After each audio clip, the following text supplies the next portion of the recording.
Hi everyone, it's Jim Hamill. As you can see from these photos here, there was a lot of work done to repair the damage done to these viewing platforms overlooking the waterfalls here at George W. Childs Park in the Delaware Water Gap National Recreation Area. Now, after 6+ years, it's back open, and much to the appreciation of folks who can come out now and enjoy the joy and wonder of nature all around Dingman's Creek, right here at George Childs Park.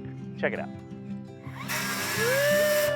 Instead of a ribbon, park rangers cut the board to officially reopen Childs Park in Pike County, the culmination of a half-dozen years of waiting and working. We're looking forward to welcoming some new visitors to the site, but we know this is a favorite area among Pocono residents. It's a favorite area among local residents. It is. And from talking to many of the people who arrived this morning to get in here on that first day, so many of them were return visitors who were looking forward to getting back in here, looking forward to bringing their children back into this site. So we saw multiple generations. The improvements at Childs Park include a much longer access for folks of varying abilities, whether it's someone who relies on wheeled access or even parents pushing a stroller. In the case of these two moms, they wanted to be sure to bring the kiddos to experience this return to Childs Park. It feels safer with like the stairs and stuff like that. You don't have to worry about like the tree trunks and all that stuff, which is nice. It's great because it makes it a lot more accessible to people with little ones that might have a harder time carrying them. So putting them in the stroller makes it a lot easier, especially if people have multiple children, you know, and you have to chase after them. So it makes it a lot easier. And then it makes it accessible for everyone.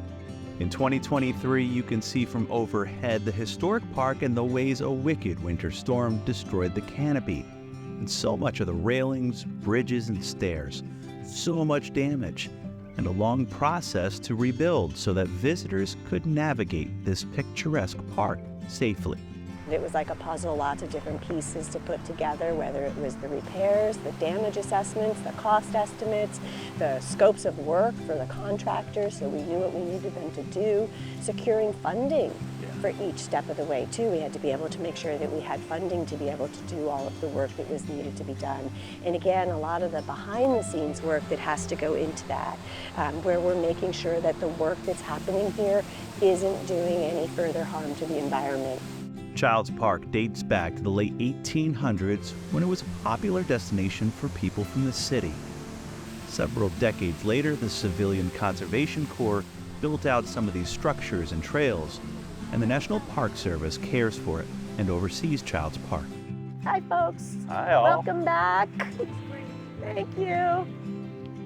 It does Hello. look great. You know, people are grinning ear to ear here because They you know are. it's their first taste of it in 6.5 years. Yes, yes, and I like it's been our #1 question for all of that time too. You know, when is Childs Park going to reopen? When is Childs Park going to reopen? Right. And you know, we're so excited again to finally be at that point where we can say it is open. You can come back there. You can bring your kids. You can bring your family. Come on back and enjoy it. Childs Park does close for the season January 2nd, or the first significant snowfall, but does reopen in the spring when all the snow and ice thaws. And the waterfalls, the views, the nature are exactly what this place has been for generations, going back to George Childs himself, well over a century ago. Jim Hamill for the Pocono Television Network.